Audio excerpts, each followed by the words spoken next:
Hi everyone and welcome back to Katarina's Garage. My name is Katarina Lloyd and today, well, we're actually checking out a really cool car. So, this is actually a friend of mine's car, but he bought it yesterday and I drove it back here for him, and then I'll figure out how to deliver to him in Edmonton at a later date. But for now, I am more than happy to enjoy it for a little while. But yeah, this is a 1981 Mercury Capri. Now, what's really cool about these is they're a foxbody, yes. They are essentially the luxury version of the Mustang at the time. And these only had a 7-year run from 1979 until 1986. By 1987, the Capri was done, and then I think they revived it in 92 as this front-wheel drive sort of convertible thing. But this is the really cool Capri, excluding the, like before this, they had the Ford Capri, which I think it was actually called a Mercury here as well, but that was the European Capri.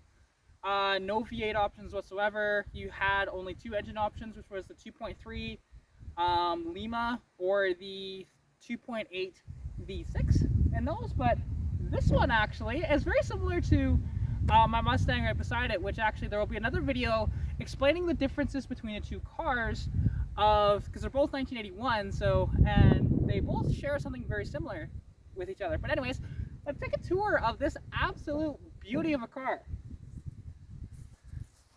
So if we walk around it here, you'll see, okay, so it's originally like this kind of, it's interesting, this silver, or this gray on silver kind of two-tone. You might be able to see it on camera, yeah, you can, which is very cool. And like the one thing is about the Capris is that they actually have a wider stance than your regular, because you can see here of the fenders of how they go out, right? Than the Mustangs. It's really cool. And as well, these taillights are Capri only. And Capris were only hatchbacks. You could not get it in a notchback. What's really cool, this one has a very, very rare option. That's the third wiper.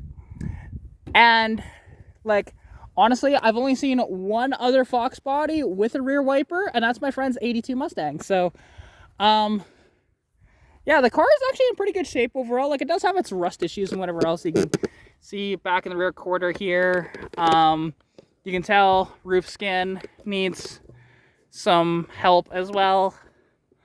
You know, if we go along the rest of this car, and what's cool actually, we take a look at the windshield, and you'll see a car light sticker right here. So that means this is the original windshield in the car, or if it was replaced, it was done with a factory replacement windshield, which is very, very cool. But, and these Capris have a unique front end and a unique hood as well. You cannot swap 81 Mustang hoods with 81 these hoods. I believe you might be able to use this hood on like an 83 to 84 Mustang, but I'm not sure. However, let's go take a look inside this car, and you'll see just how clean it is in here. It's amazing. So like, you look at these door panels and they're in very good shape overall. A little bit of dirty, but not too bad, honestly. I love this, even though it's fake, it's awesome. Like the wood trim looks great. I love the pattern of it. We take a look, check out these seats. These seats are just about mint. There is no tears in them whatsoever. There's a little bit of piping missing from this one, but they are immaculate. There's just a little bit of fading here. Other than that, they're really good. And like that one, again, there's absolutely nothing wrong with that seat. Take a look at the rear seat, and it is, again, just mint. We take a look at this dash here, which, honestly, it is just so cool. And what's neat about this is that other than the interior lights, everything else in this car works. So, although the brakes aren't great, which I'll get into detail a little bit about that. But, yeah, you can see, just look at that dash surround and everything. It's just beautiful, right? And this car sat for apparently like 4.5 years. But we got it, you know, running. Like, it was running, but it wasn't running great, and we had to do some tuning on it and whatever else. And honestly, it's very cool. And like, it's cool. It's got this map light here. It doesn't work, but it has it, so it's very neat. Which actually, oh, I didn't know you could unscrew that. Let's see. Okay, so you can change out the bulb that way. Cool, cool, cool, cool. I'll just put that back in. But, yeah, this thing has almost no options in it. It has power steering, power brakes. That's basically it. Although it does have this up-trimmed steering wheel with the pad on it, because the Mustang doesn't have that. Or it can have that with the Gias, I believe. But now, this car did not come with any keys. And you may have seen my video of it driving without the key. But unfortunately, that doesn't work anymore. However, I found that this key for my convertible actually works with it. But before I get into that, let's take a look under the hood. So yeah, under the hood is something very, very familiar for me, is the 200 inline 6.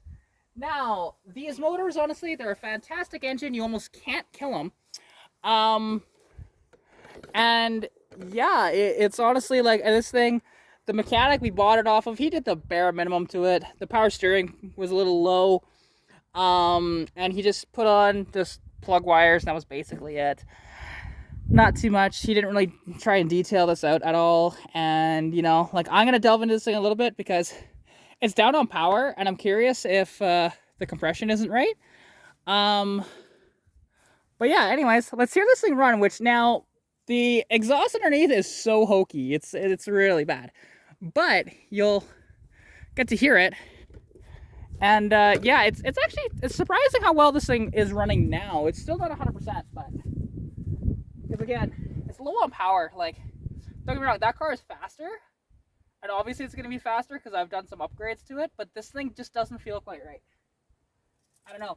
Now, what's kind of funny though is when I put my key in here, because the other mechanic had it jerry-rigged so that you could just turn the cylinder and it starts up. But with this, I accidentally clicked the key return and turned it back, so there wasn't any finagling it like that. However, this key does work with, but you do have to do something with it. So I'll show you. And I don't know if you saw that, but I had to turn the key back. So yeah, but you can hear it's not 100%. Like, it's okay. It's got an exhaust leak. And it's got a glass pack underneath that is not welded in properly. But, like, it's just singing away up here. And it still has all the emissions on it too, which is kind of weird to see because I'm used to my other one. With it not having any of that, right? But, you know?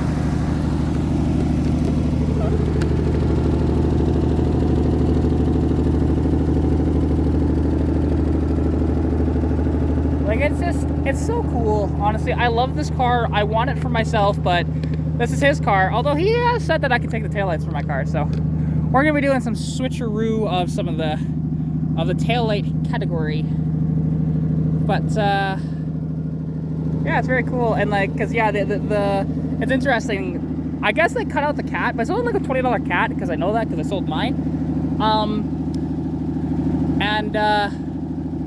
Yeah, and actually something else, because I don't have another hatchback here. Capris have a unique sail panel here. They go at a different angle and whatever else compared to the Mustangs. You can actually put Capri sail panels in your Mustang, but they are, like I said, visually different, but how they attach is identical. So anyways, let's see how this thing sounds when it's revved up, because I've never actually heard it outside the car when it's revving up, because I've always done that.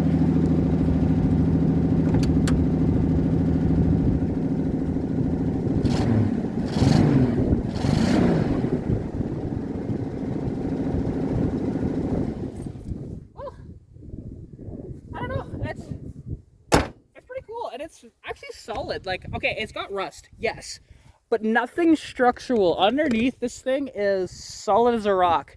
So honestly, I want this car bad, but I can't afford it. Even though he got it for a steal, I won't mention that.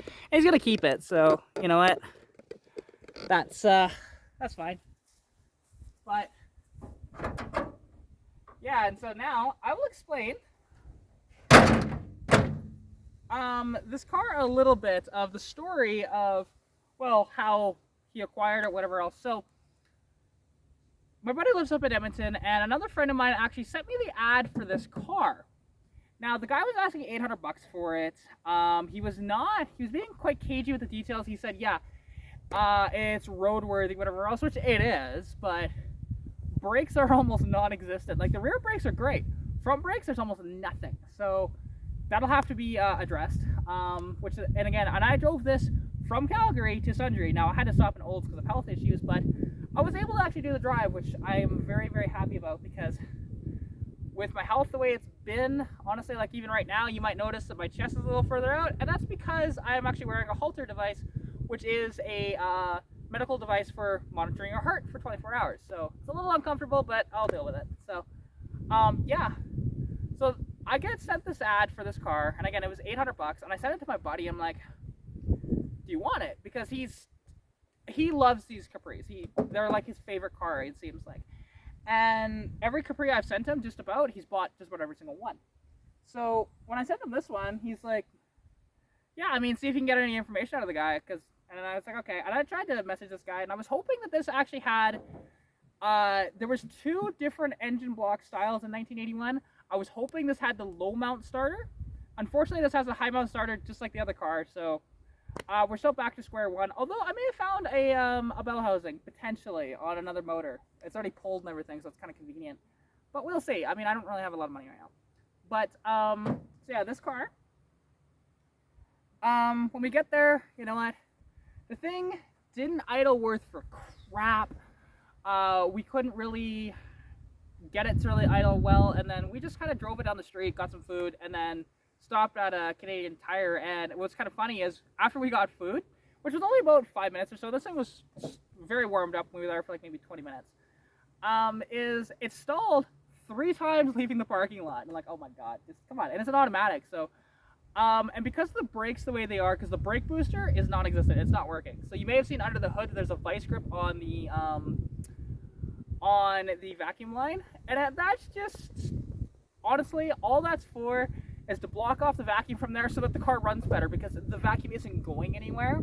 So it's just, screw it. And actually it has made a difference. Now the only things we did to this thing was, okay, we sanded down the cap and rotor on it so that, you know, it was a little cruddy, whatever else, and we put Marvel Mystery Oil in it, and then we put fresh fuel in it, because it actually ran out of fuel on us when we were just idling it in just outside the guy's yard there.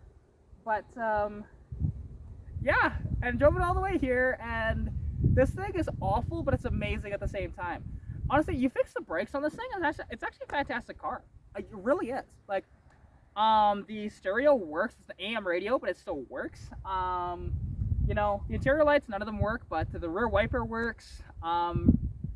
And yeah, honestly, I'm a big fan of this car, and I want it so bad, but we'll see. We'll see. Who knows? Maybe I can make a deal with him at some point and keep this car, because even though I don't need a third car, but I mean, this would make a better witcher beater than Stitch would, to be honest, because it's already got the rust and everything, and like just a daily sort of beater that way. And if I can get it running better, which there is going to be, actually, because we do want to check out if this thing is 100%, because when we also did pick it up, it was burning oil. Like, it was burning blue. You could tell, blowing blue, and it's like, okay, shoot.